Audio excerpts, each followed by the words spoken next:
Good evening, everybody. I'm Deandra Ryan Moss, an instructor here at Lambda School. I am live to you tonight from Bisbee, Arizona, and we are going to be learning about JavaScript tonight in the mini bootcamp.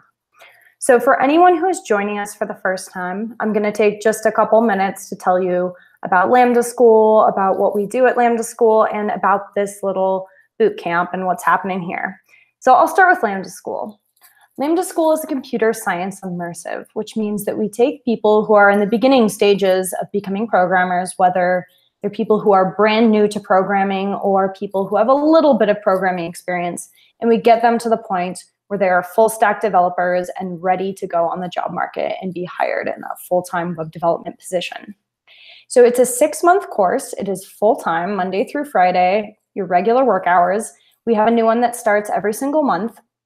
And in that course, we teach you everything you need to know, from front-end web development, back-end web development, to computer science topics. So when you come out of Lambda School, you're a really well-rounded engineer, and you're ready to go on the job market. For those of you who are not able to attend something full-time, we do have a part-time option. It's a full year that runs in the evening. And that one only starts twice a year. So you might have to wait a minute for the next one to start, though I believe we have one starting very soon this summer. So if you're interested in either the full-time or the part-time course, please reach out to Karen Zachary in Slack, and she can get you more information about how to apply.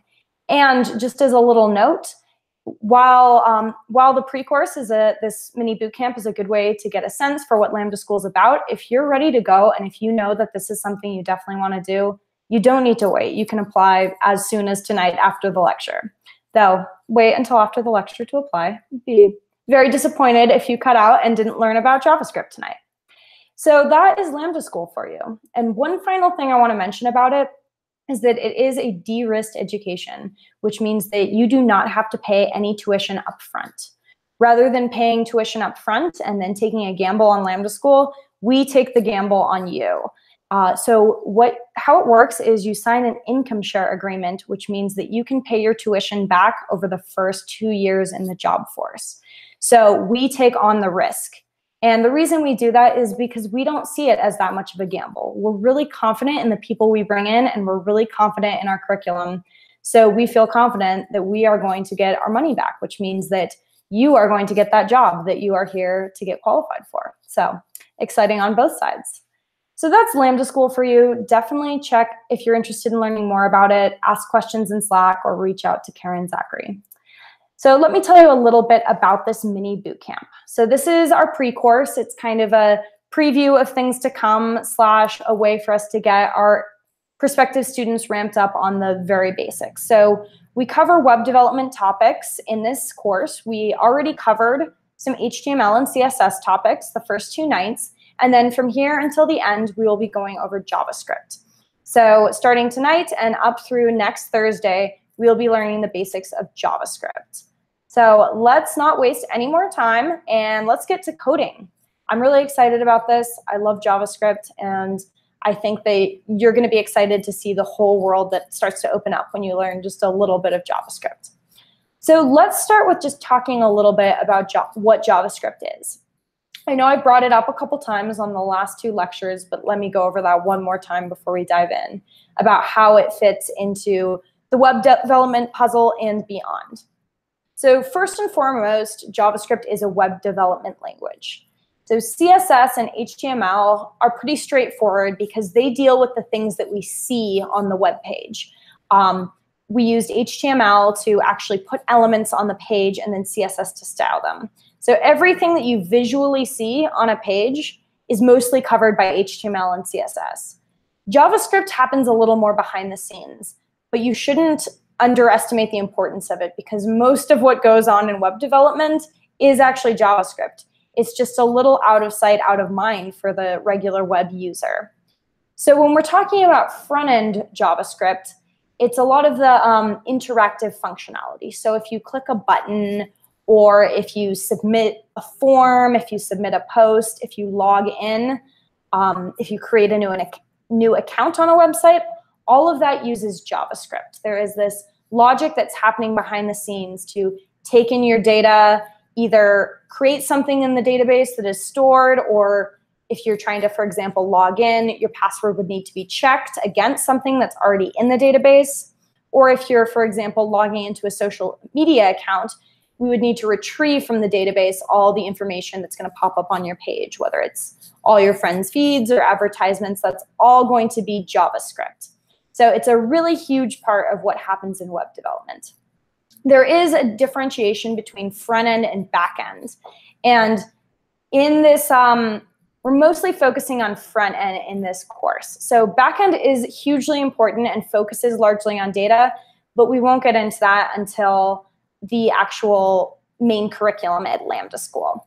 So, and unfortunately, we also won't see a ton of the applications of JavaScript to web development just yet, because in order to get into the actual web development side of JavaScript, you have to master the basics first.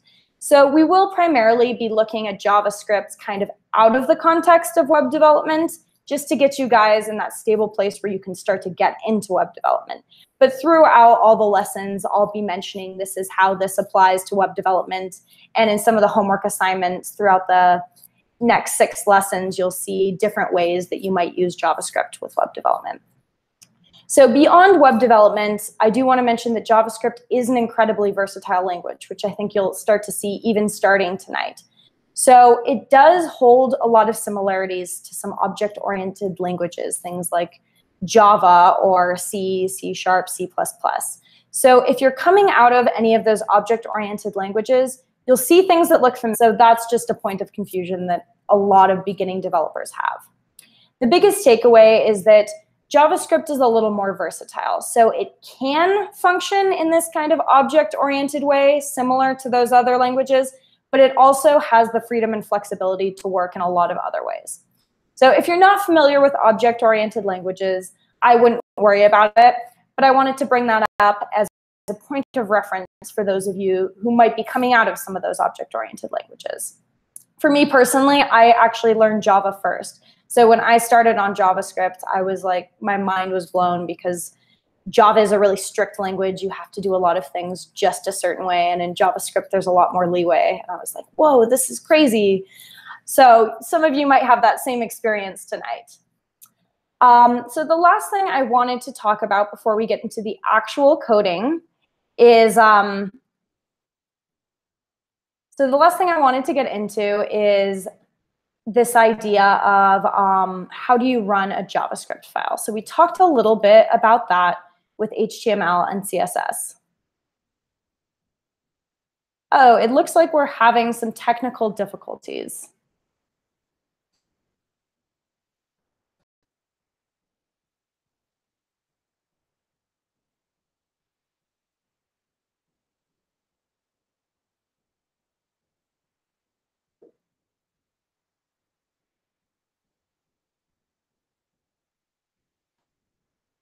Hey guys, I'm getting a lot of feedback about technical issues. I'm also getting some feedback that things are coming back. Let me make sure that everyone's doing good. And okay, it sounds like things are doing all right. Let's keep going then, and hopefully we won't have any more issues. All right. Cool. So I was mentioning object-oriented languages, and I'm not sure where exactly it cut out, but the big takeaway is that if you're not familiar with them, don't worry about it. You don't need to know what exactly an object-oriented language is. To learn JavaScript, it's not one. But if you're coming from object-oriented languages, you'll see that JavaScript can sometimes work like them, but sometimes works in a totally different way. So if you're coming out of things like Java or C, you'll see some similarities, but plenty of differences. All right, so the last thing I wanted to talk about before we get to the actual coding is how to run a JavaScript file. So we saw a little bit of this with HTML and CSS. We saw that with HTML, you can actually open an HTML page directly in the browser, and it will read it. And then in order to see CSS, you actually have to link in the CSS page through the HTML in order to get both of those on screen. Of course, if you're using a sandbox environment like CodePen, then that kind of happens automatically and things render automatically on your page, which is a really great learning tool. For JavaScript, there's some something similar happening. So it is designed as a web language. So it's kind of initially designed to be read by the browser, though a little indirectly, kind of like CSS. But fortunately, we introduce you to. As well, some other ways to run JavaScript are you can actually run them directly in the browser, which I'll show you how to do in a minute. And you can also run JavaScript pages on your computer directly using something called Node. And Node is a tool that we use for back-end web development, back-end JavaScript development. So we won't really be getting into Node in this, but it's something that's good to be aware of and something that is definitely covered in the main curriculum. So let me share my screen, and then we can look at some actual JavaScript.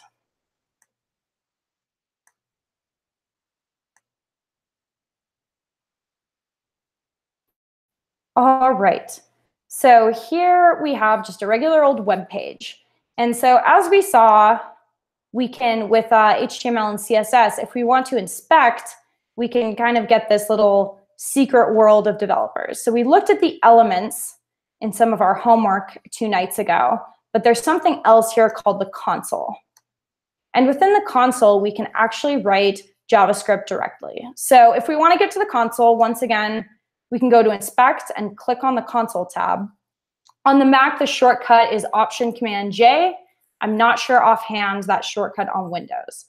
So once we have the console open, we can just start writing JavaScript directly in here. So I just wrote some JavaScript within the console. This is something that's available to you guys if you just want to play with it, but it's not necessarily the most efficient way to write JavaScript. So it exists. It's good to be aware of. I'll talk a little bit more later about some of the more practical use cases of the console. But for now, let's switch over to the Sandbox environment that we'll be using, which is Replit.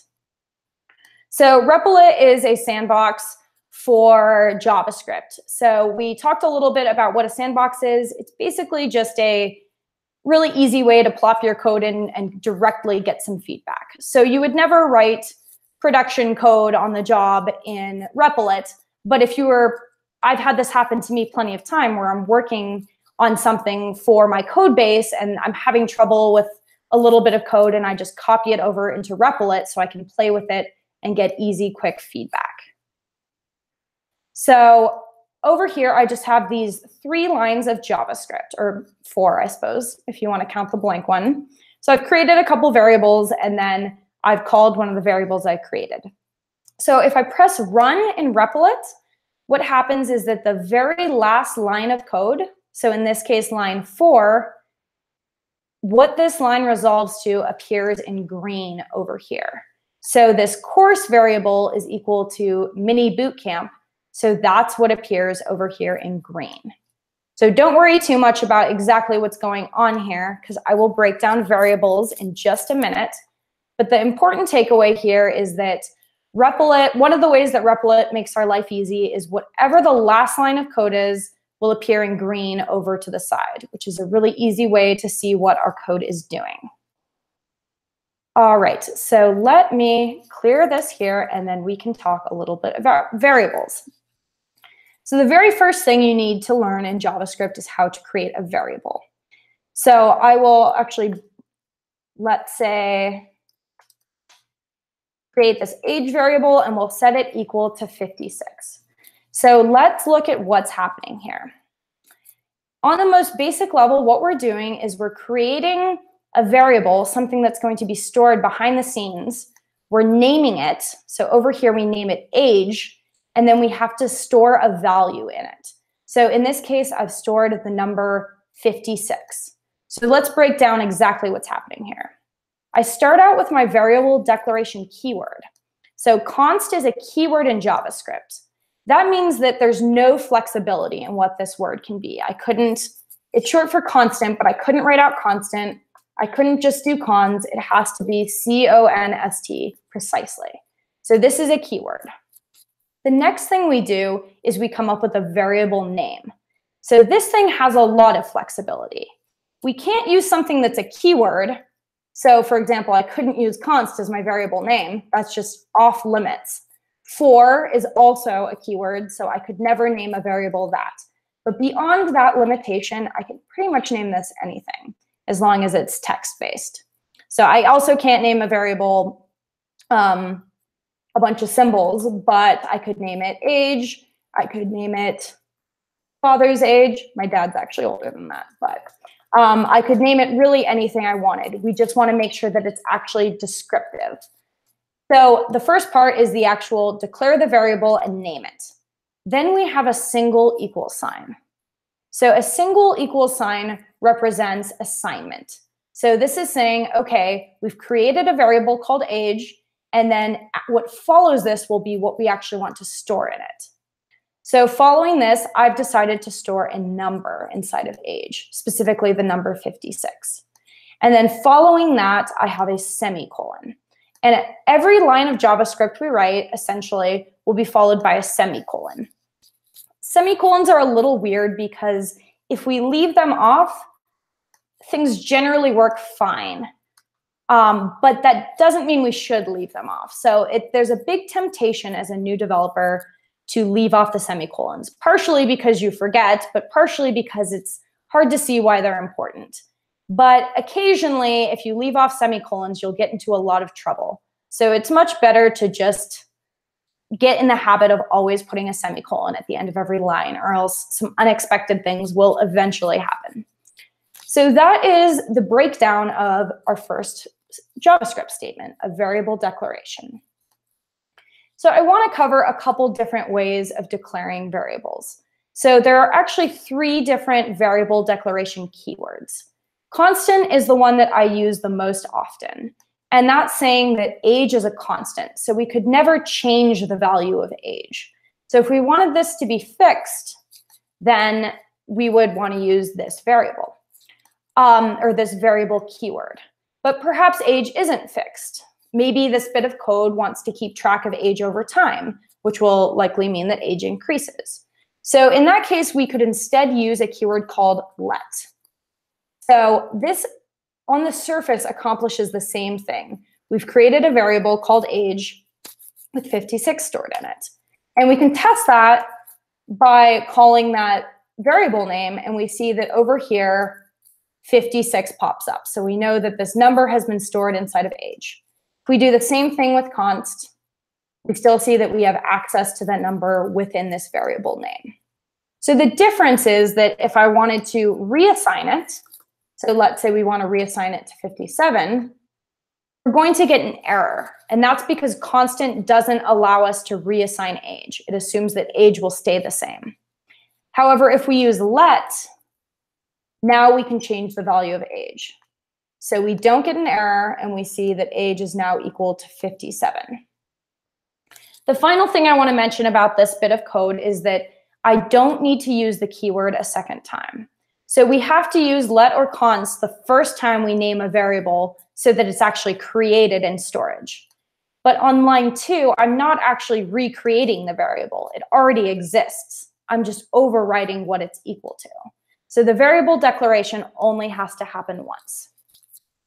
The last variable declaration keyword is called var. So it used to be that var was the only variable declaration keyword. So we used to declare every variable with var.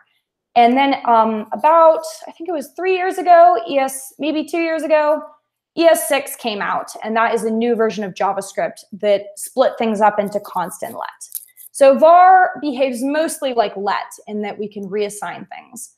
But for the most part, we're not going to use var. We're going to try and stick with let if we want to create a variable that might be reassigned, or const if we want a variable that's going to stay constant throughout our code. So the last thing I want to mention with this is that notice that when I run this line of code, undefined pops up over here. And that's a bit of confusion with JavaScript. And this is a really subtle point that I want to keep coming back to, which is this idea of what does this line of code resolve to? So what this line of code does is it creates a variable called age, and it stores the value of 56 in it. And that is happening in memory in the computer. But this line of code doesn't actually resolve to anything. So when I run it, we get undefined over here. That means that this code doesn't spit anything out, so to speak. Down here, if I call age again, now I'm retrieving the thing we created up here on line 1 so I can get the value. So this line of code does resolve to something. It resolves to the number 56. And in fact, if I wanted to declare a new variable called, we'll call it other age, I can, of course, explicitly put another age in it. And then if we look inside of it, we see that 77 is in there. Or I can set it equal to the first variable. So this will resolve to 56, which will then be saved into this variable.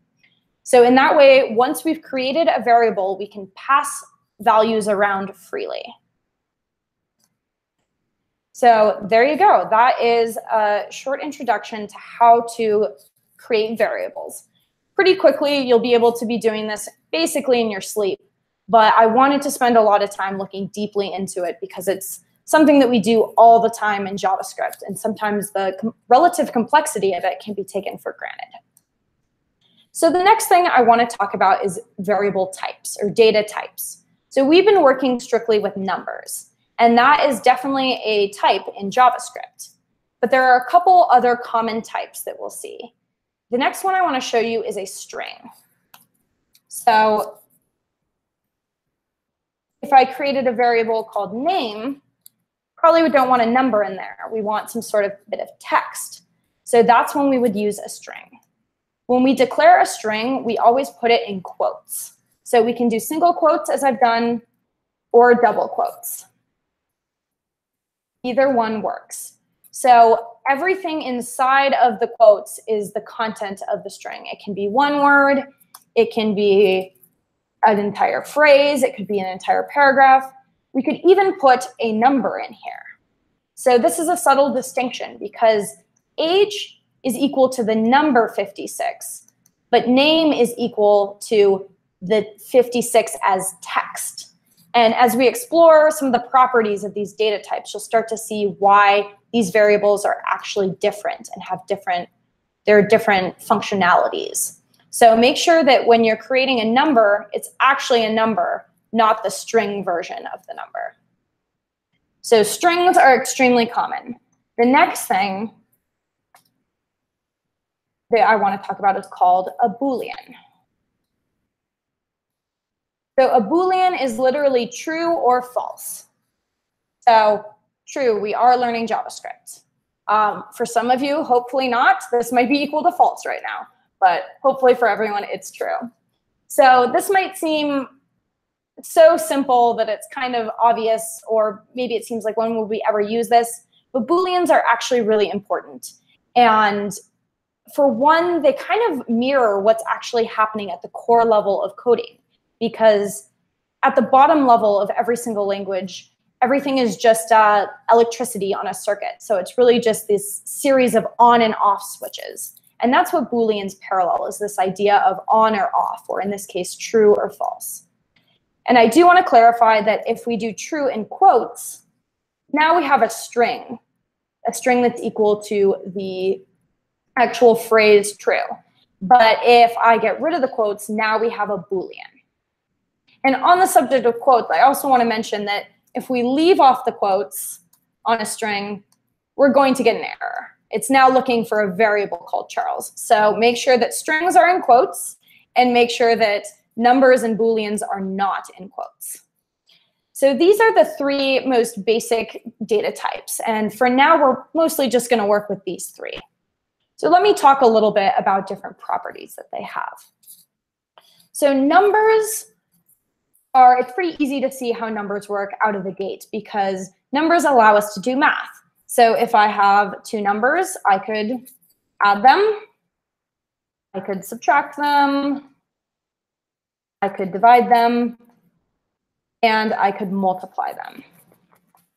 So in this example, I've accomplished that by explicitly writing out the numbers. But if I wanted to, I could create variables that contain the numbers instead. And then down here, I could do mathematical operations with x and y instead of actually writing out 3 and 2. So numbers, we can do math. This is one of those cases where it becomes important to make sure our numbers are actually numbers, because what happens if I accidentally have strings instead of numbers is that the plus operator actually combines them together. So now 3 and 2 have become 32. That's probably not what we want. So make sure that our numbers are numbers and adding will work as expected. So beyond these basic operations, we can also do comparisons.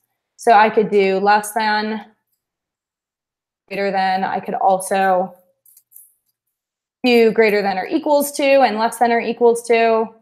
Notice that whereas doing something like adding or subtracting took two numbers and combined them into a new number, now when we're doing comparisons, we're actually getting a Boolean as a response. And with these things, we can always resave the answer in a variable. So if I wanted to do a variable called greater than, I could set it equal to this comparison. And just so you know, the quotes aren't actually necessary, but I think, or the parentheses are not necessary here, but I think it makes it a little more readable. So now I've done a comparison, and I've stored that value in a variable called greater than. And if we see what's in greater than, we can see that it's a Boolean. So in that way, we can use operators to create Booleans as well as create other numbers. So there are a couple other operations I want to show you. The next one is something called the mod operator, which might be new to some of you. So what the mod operator does is it essentially creates a remainder. So if we take 3 divided by 2, our remainder is going to be 1. So think about it as how many multiples of 2 go into 3? Well, just 1. And if we subtract that out, we get out a 3. So this is a little bit more of a mathy idea. And honestly, this isn't something you necessarily need to master right now or even really be that comfortable with. But this is, once again, one of those things that comes up a surprising amount. So I wanted you to be aware of the mod operator. It essentially says, if we divide these, what is the remainder? So that's the mod operator. And then the last thing I wanted to show you is plus plus and minus minus. So if I do x plus plus, that will increment the value of x.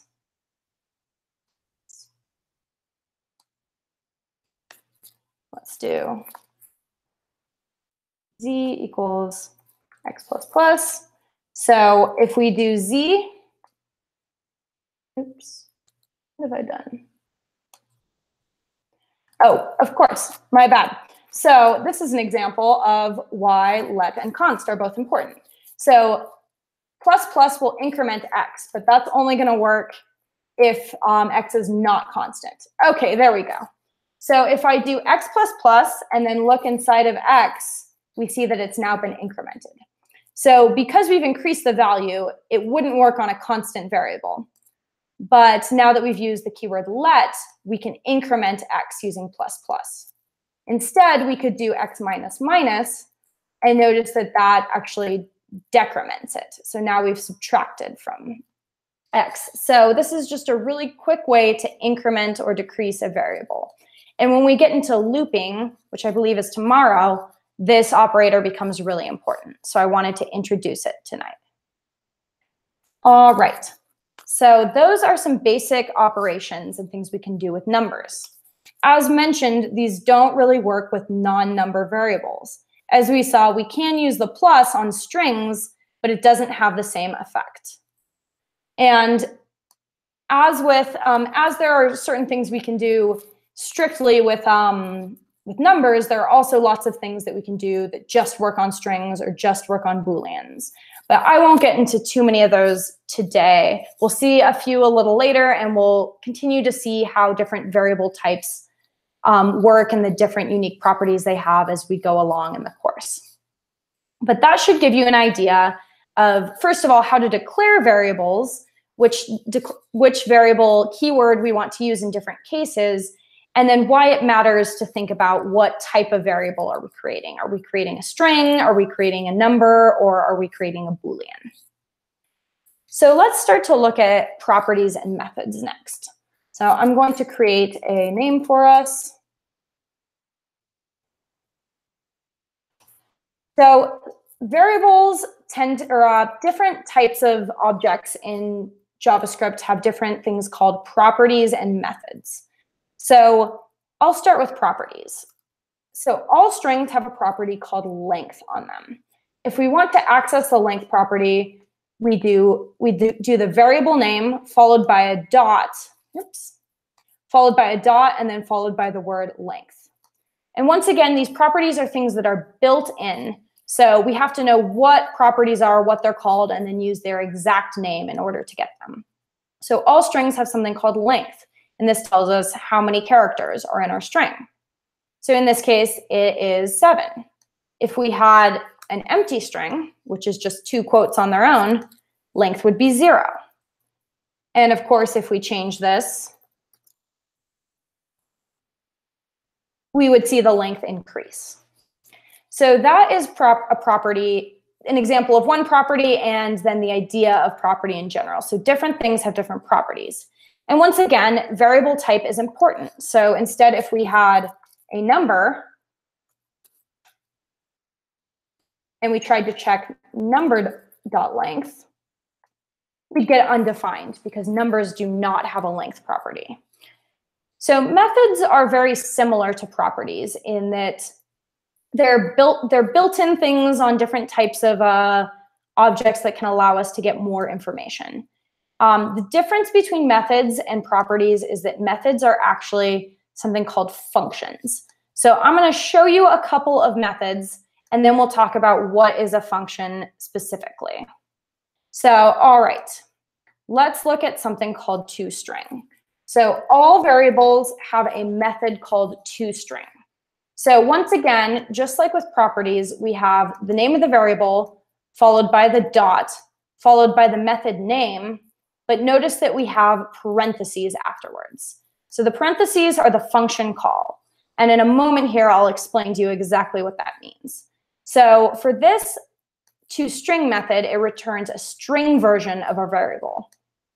So we started with 7, the number, and then this returned out 7, the string. We can use toString on strings if we want, but as you might imagine, it doesn't have a very interesting effect. It just gives us back the exact value we started with. If instead we want to use this on a Boolean, we can see a very similar thing happen, where we started with the Boolean value of true, and then this returned out the string version of true. So that is toString. That is a method. So before I show you any other examples of methods, let's talk about this idea of a function. So functions are built into Java. There are things that we can write ourselves, which you will learn next week. And there are also things that are sometimes built into JavaScript in the form of methods. So the idea of a function is that it's something that has an input and an output.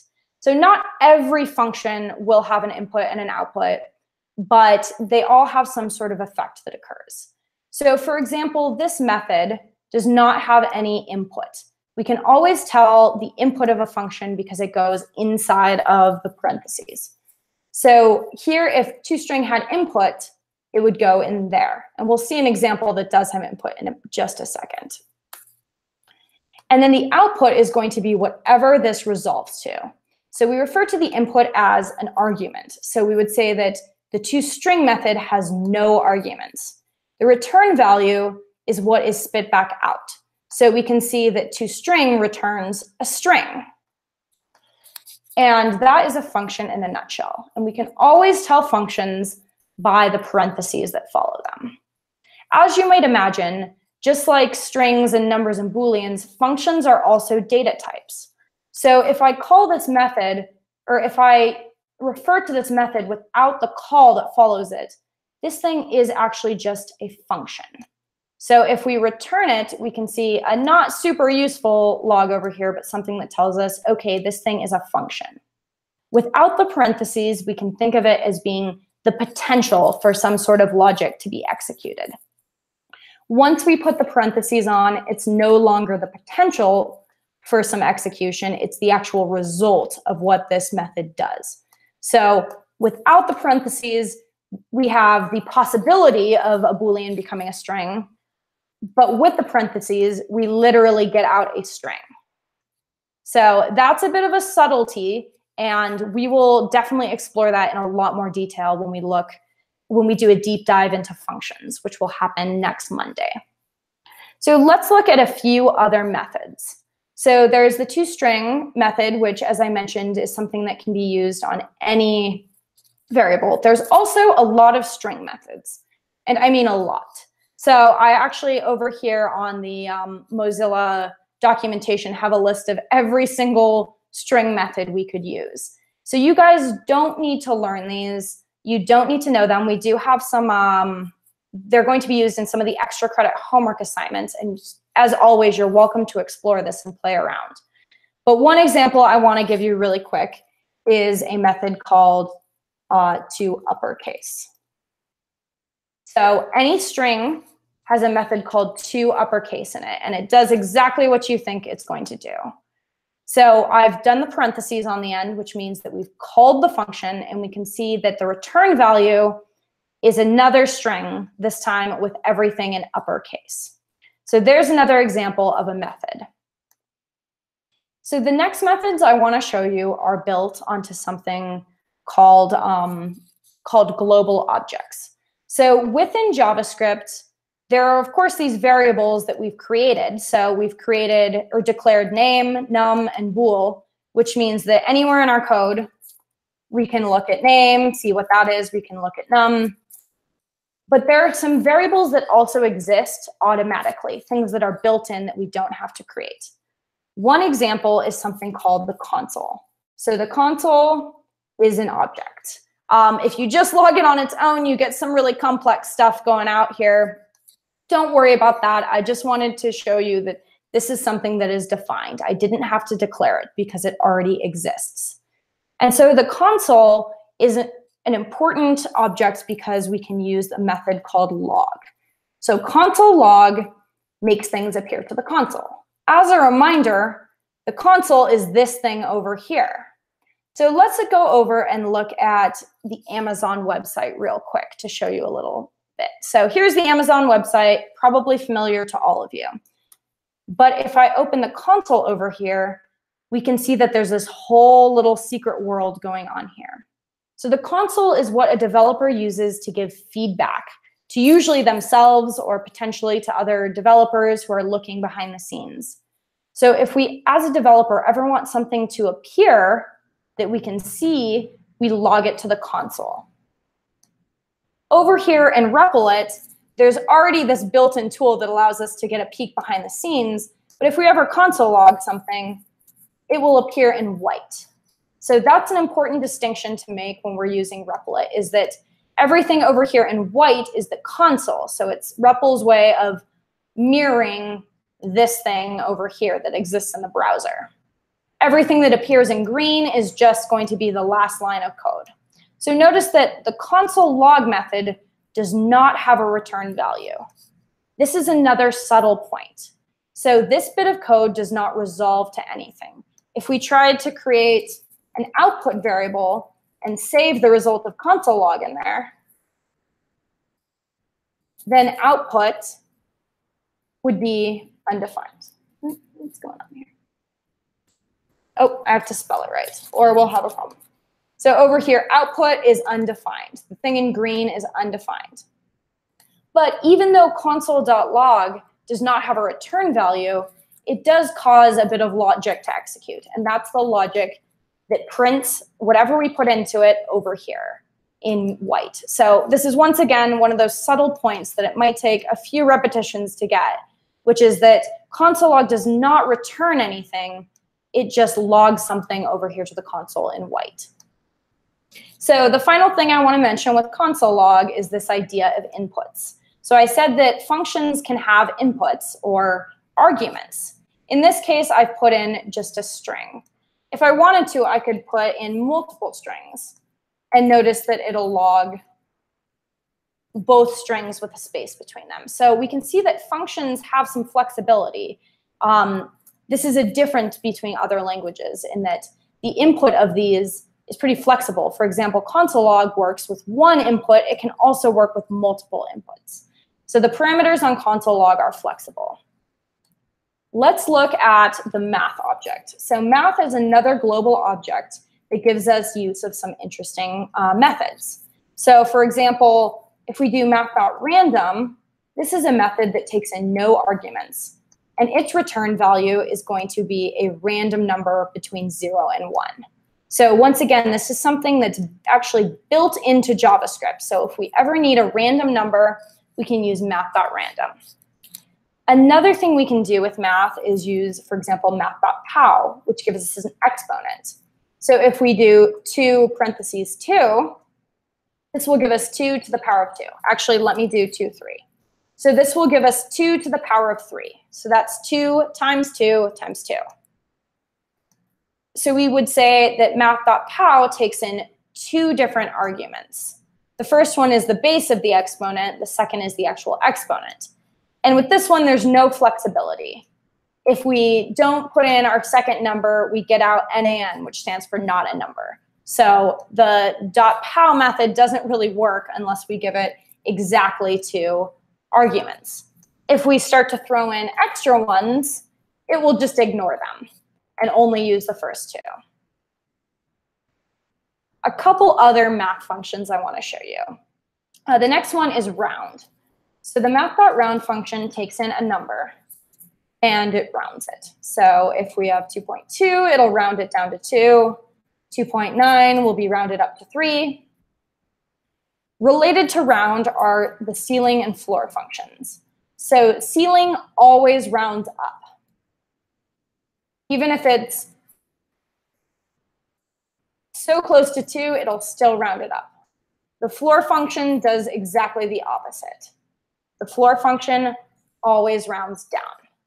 So these are both round, floor, and ceiling are all super useful. Once again, I think that floor and ceiling are things that when you're first introduced to them, you think to yourself, when would I ever use that? But you'll be surprised. They definitely come up as you start to code. So the takeaway with these are, first of all, to be aware that there are these global objects, these objects that are built into JavaScript that already exist and we can use for various things, such as their built-in methods. I also wanted to show you some of these methods so that if you ever need them, you can use them. And then finally, and probably the most important takeaway of this is this idea of a function. So math.round by itself is a function. It's an object that contains the potential for rounding. But when we actually call it with parentheses and put in however many arguments it takes in, then we might get a return value, such as, in this case, the number 3. So we have executed this round function, and we get the return value of 3, which we're, of course, welcome to save into another variable if we want, so that we can use that later on in our code. So that is the essence of methods and global objects. And I will say that functions are a really important part of JavaScript, but they're also something that takes a few tries to get straight. So while I hope that you guys feel comfortable in using some of these methods like round or pow or console log, to fully understand what a function is and how it works is going to take a little more time. So don't feel like you need to have a perfect understanding of that. We'll do a deep dive lesson on functions on Monday, and I think that all these things will start to solidify a lot more as we kind of look inside the hood at what actually goes on behind the scenes with functions. So there's one more topic that I want to cover tonight before we get into the question section, and that's this idea of control flow. So let me just type out a few bits of code here so we can talk about that.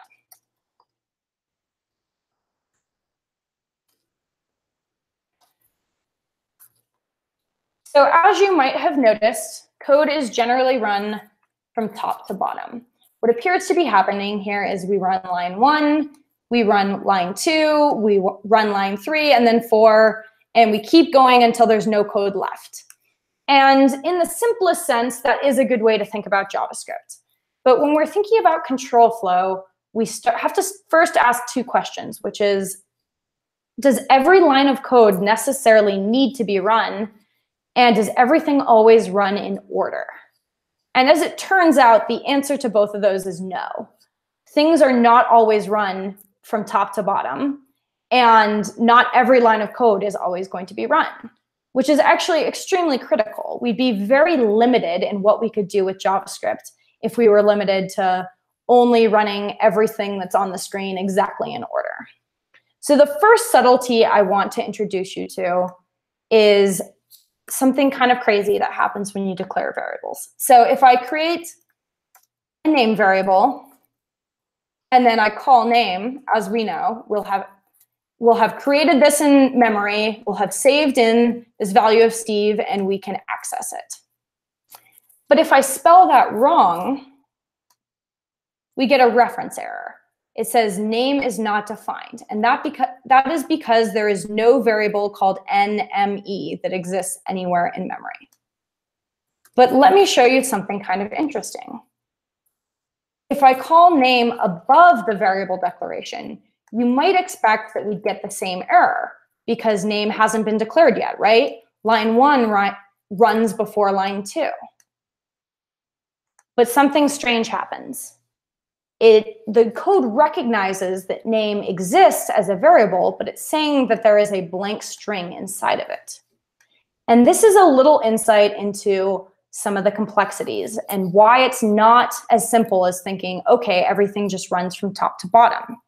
It turns out that what's actually happening is that this variable is created first, then we go to the top and call this line of code, and then we actually store Steve into it.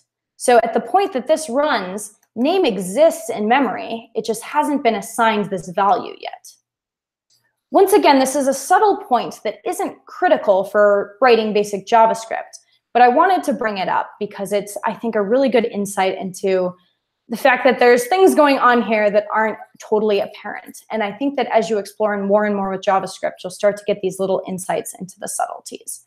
So this is my first example of why everything is not run in order, as you might think. The next example I want to give you is a little more obvious and a little more explicit and definitely useful. And that's something called an if statement. So if I want to determine, here, let me do this. 1 second. Oops. So I've created a Boolean variable called learning JavaScript, and it's equal to true. So if I do if learning JavaScript, I can now have a bit of code that will only run if this Boolean is true. So let's say that here I do console log.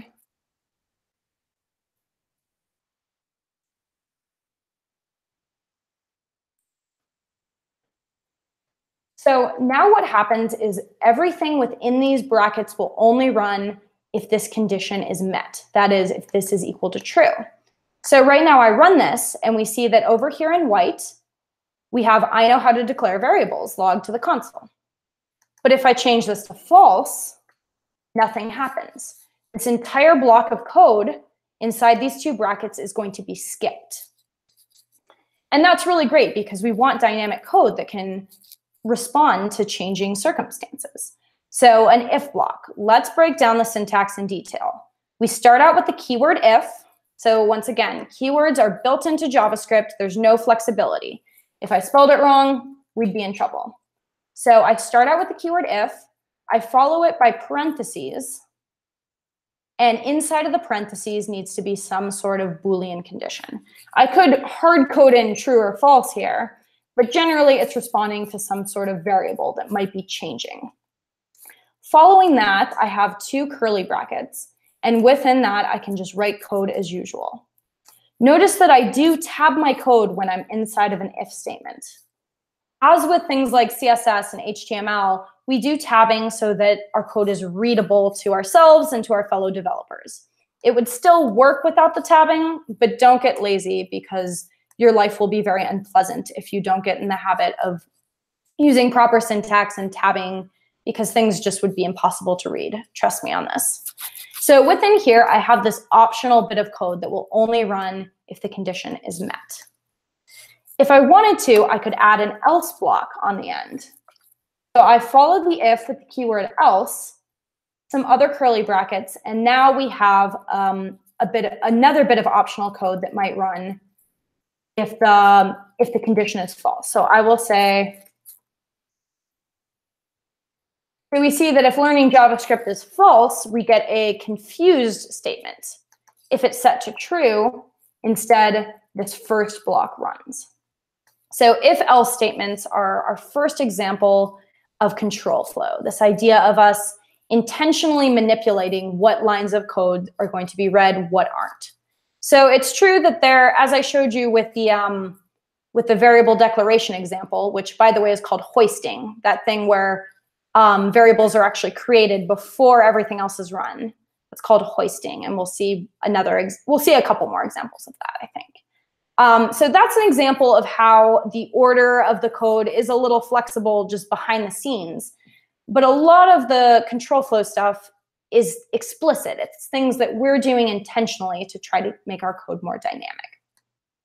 So with the case of if-else statements, we're actually saying sometimes we want this to happen, otherwise we want this to happen. It would be impossible for both of these lines of code to be run in one go. It's going to be one or the other. The final thing I want to show you with an if-else statement is that what's inside of this parentheses can be a little more dynamic than just a Boolean variable. So instead of a Boolean variable, I could do something really simple like if 2 is less than 3. And as we saw, when we compare two numbers, we get a Boolean out. So of course, we know that that's going to be true. So we got our first line to run. If I flipped this, the else statement would run instead. So if-else statements can actually get pretty complicated and pretty nuanced, which is something that we're going to explore in a lot of detail tomorrow. But for tonight, I just wanted to introduce you to them so you can get a little more comfortable with them before we dive in deeper tomorrow. So that is all I have for you tonight. Hopefully you guys feel like you have the basics of JavaScript down. You're feeling good about jumping into some homework and practicing everything we've gone over tonight. For the homework tonight, we have 2 assignments for you. You will be working in Replit tonight, and those links will be provided to you after the lecture. So the first assignment will be more oriented towards reading the code. The second assignment will be more oriented towards writing code. So it should give you guys some practice. And you'll start to see moving forward that the homework's going to be more and more oriented towards writing code as you guys build out your skill set and get more comfortable creating things. So that should be fun for you guys. Well, it is just a little bit before 6 o'clock, so we have plenty of time for questions. So let me go ahead and open the floor to questions. And I see that there is already one that I like a lot, which is this question of why does undefined keep showing up? So I'm assuming you mean over here. So as mentioned, what appears in green is the resolution of the last line of code that was run. So as we saw, some bits of code resolve to a value. So if I just type out a variable name that contains a value, this final line of code, line 2, resolves to something. It has an output, which in this case is true, the value of the variable. If I called a method like math.random, this method also has a bit of output. So we would say that line 2 resolves to a value. Once again, over here, we see in green that that value will appear in Replit. But plenty of lines of code do not have a resolution.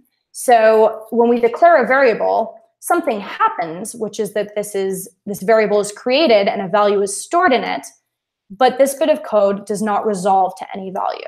So in Replit, undefined appears over here to let us know that this line of code does not resolve to anything. Similar to a console log. So a console log will make some text appear on the console, but this bit of code doesn't actually output anything. So we also get undefined.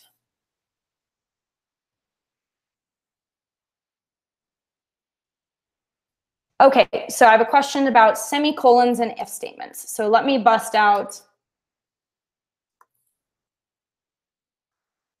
2 is less than 3. Then we say Math is a thing.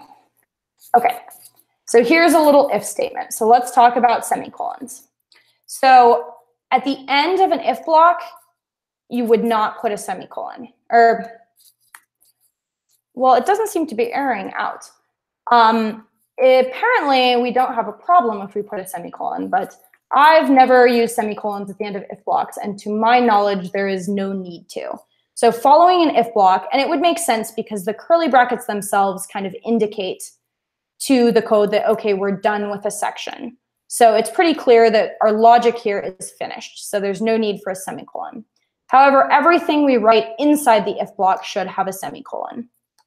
So if instead of just console logging, I created a phrase first,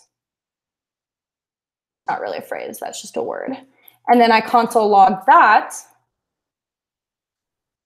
these semicolons help us determine that, okay, there's two separate lines of code going on here. As mentioned with semicolons, when we leave them off, usually things work out okay, but sometimes they don't, so it's best to just keep them on.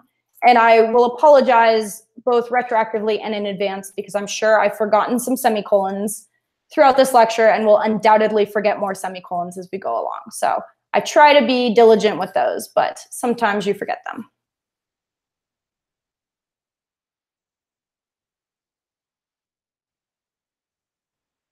So Sebastian asked if the console understands other languages beyond JavaScript, and no, it doesn't. So JavaScript is the language of the web. So the console is for JavaScript specifically. If you tried to write Python in here, things would not, it would treat it as JavaScript and you would get into trouble. So just JavaScript in the console. However, if you want to, however, I believe Replit allows you to do a bunch of different languages. So if you wanted to play around with different languages in sandbox environments, you could, I'm pretty sure you can use Replit for Python, or I'm sure you could find something else online to do this, a similar thing, but with a different language.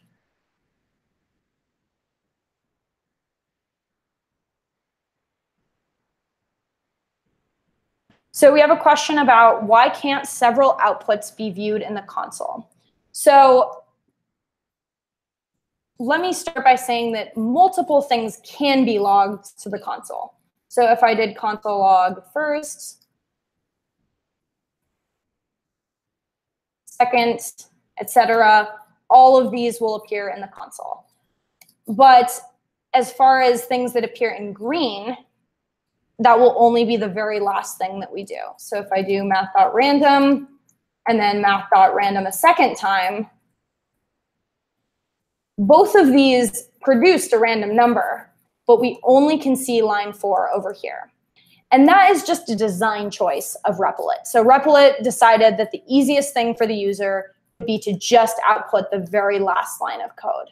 And it kind of makes sense because things would get pretty busy over here if every single line of code on here produced something in green. So if you want to see what your code is doing earlier, if you want to see more than just the final line, that would be a good opportunity to use a console log. So if I console log this random thing, we can now see it appear in the console, whereas the final line appears in green. So once again, just a design choice of Replit. At some point, they decided that this was the most useful way for them to put together their tool.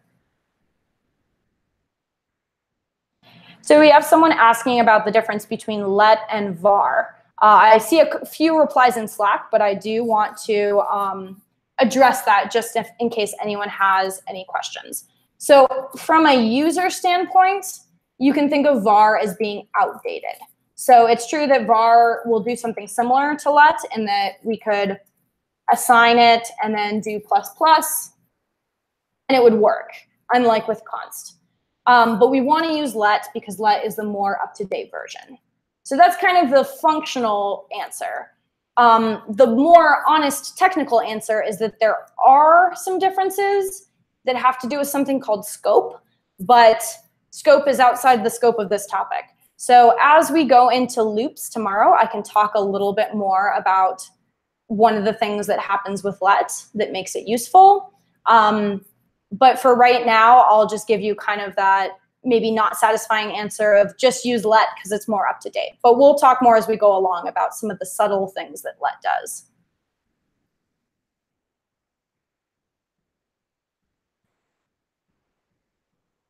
Someone is asking one more clarification question about the console versus the output. So everything in white over here is going to be a console log. The only way something can appear in white is if I actually type out the line console log and then put in an input here. Whereas the green will just give us the final line of code on screen.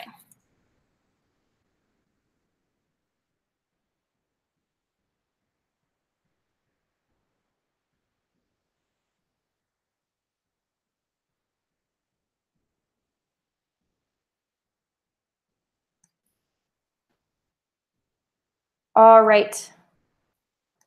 And I saw that there is a question about objects in JavaScript, and something that came up in the Slack channel about primitive types versus non-primitive types. And I actually want to, I think that's a really good point, and I want to address it here. And I actually wanted to use it as a chance to talk a little bit about null and undefined, which were things that to be honest, I meant to get into earlier, but I managed to skip over. So I'll use this opportunity to go over them so that those are totally clear on the homework. So there are also two other variable types called null and undefined. They're pretty similar in that they both kind of represent missing data. So for example, if I wanted to do constant example equals null, I can just type out the word null, and that means that example doesn't have any data in it. So if for some reason we wanted to indicate that something was missing, so for example, if we had an address variable, but it turns out that whoever this is supposed to refer to doesn't have an address yet, we might put null in it to indicate that it doesn't apply in this case. So null is something that we can use to indicate that the value doesn't exist. Undefined is similar, and we could do the exact same thing over here. The biggest difference is that undefined generally refers to something, it's generally something that we don't type out explicitly. So for example, if I declared a variable, but didn't assign anything to it, we would see that it's undefined. So with let, we can actually declare the variable and then later assign it.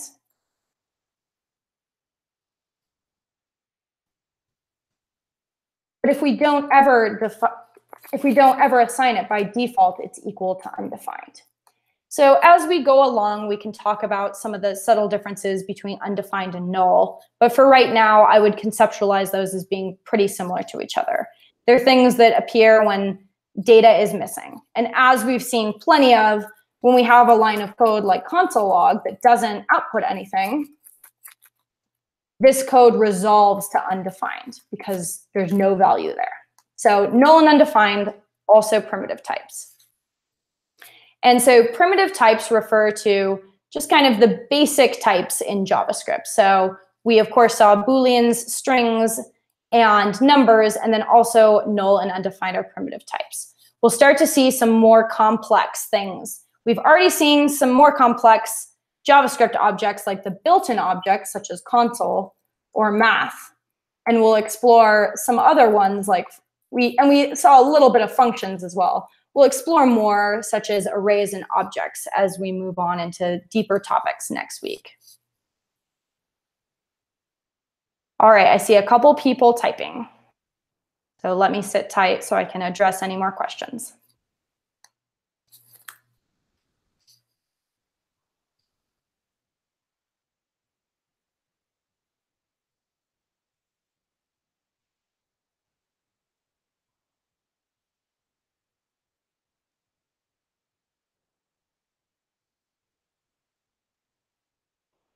So Kyle asked, in the code base, is JavaScript usually kept in a separate file?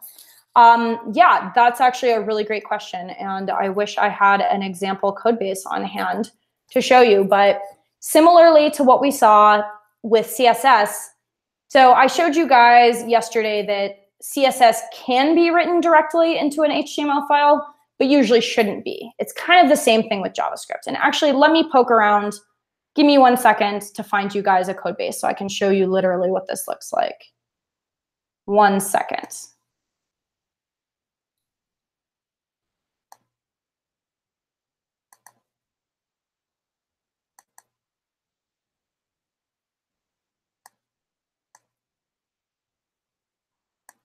Sorry.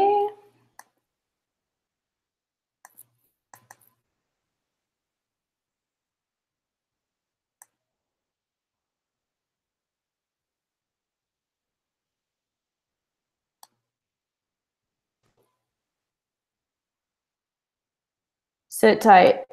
Almost got it.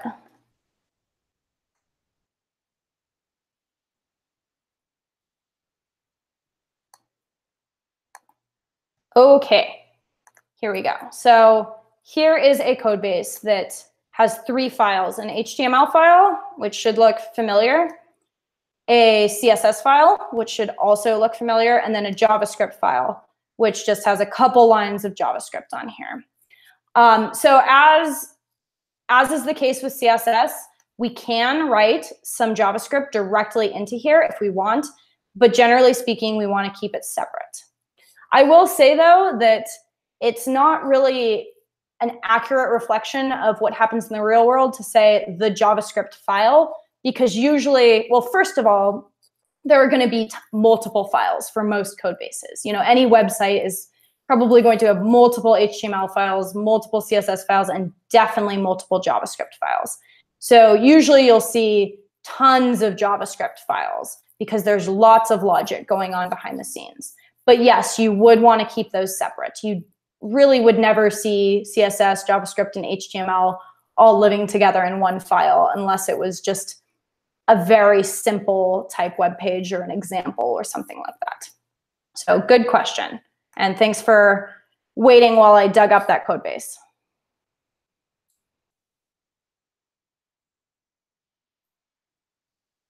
Someone asked what the yellow arrow over here is. I believe that this means that I can just type JavaScript directly into here. So I don't think I've ever tried to do this, though. So yep. So if I want, I can just type JavaScript directly into here, kind of like I could on the console over here.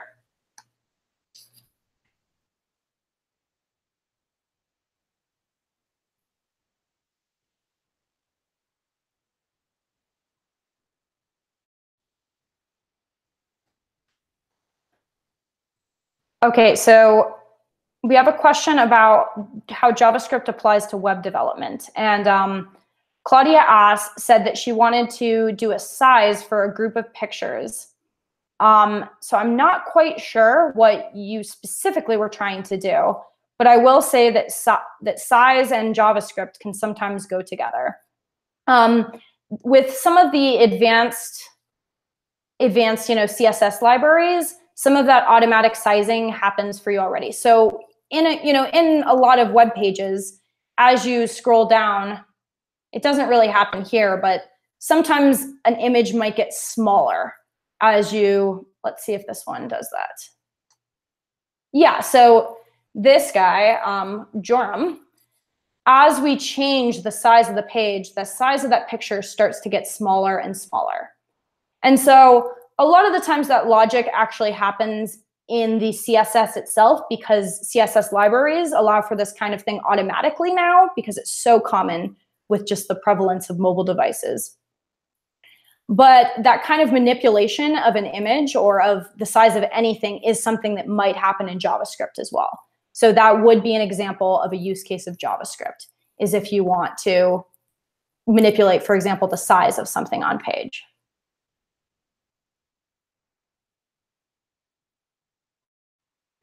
Okay, we have another question about the console. So the question was, is console a predefined object with predefined functions? Exactly. So the console is an object that's built into JavaScript that already has functions on it that we might use. Honestly, another example is there's a console. Uh-oh. No, my Replit has run away. Okay. There's also console.error, I believe. Let's see if this works. It doesn't seem to be differentiating in Replit. Let's try it over here. So if I do console.error over here, notice that it appears in red instead. So, and I think there was a console.alert. Let's see. Might be wrong about this one. Nope, not a function. My bad. So there are some other console functions. I've mostly just used console log. A lot of what I did in my job was actually back-end development, so my console logs were usually for my own use. But notice that over here, I honestly cannot remember the function name off the top of my head, but there is this kind of console alert that's appearing. So this is a different console function that allows these logs to look a little different than just your regular logs. So Kyle's asked, on the practical side, is console log mostly used for debugging? Exactly. Oh, is it just alert without?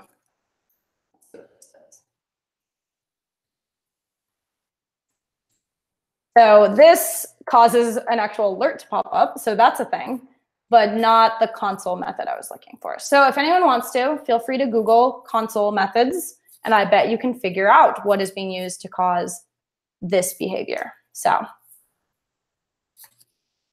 all right, I'm gonna wrap up here shortly because I wanna make sure you have plenty of time for homework, but I see one more person typing, so I will wait for that one more question.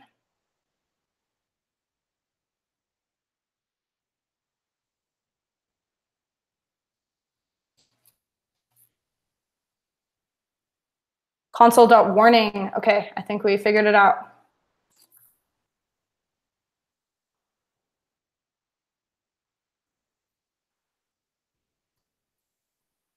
Nope, not console warning. Well, oh well, still a mystery. I appreciate you guys trying to figure it out with me. All right, well, let's go ahead and call it for the lecture tonight. All right, thank you guys for sticking. If you're wondering what something is or what it does, chances are there are 30 other people out there asking the same question who don't want to voice it. So I want to especially thank all you guys who are being active in Slack and asking these excellent questions. So that is it for tonight. We have a couple assignments ready for you guys, so you should have ample opportunity to practice both looking at some JavaScript code and answering questions, and then writing some of your own. That is all I have for you. So enjoy your homework, and we will have one more class tomorrow where we will dive a little bit more into control flow and see some more advanced examples of how those if-else statements work, and then start to do some looping. So that's all I've got for you. Enjoy your homework and have a great night.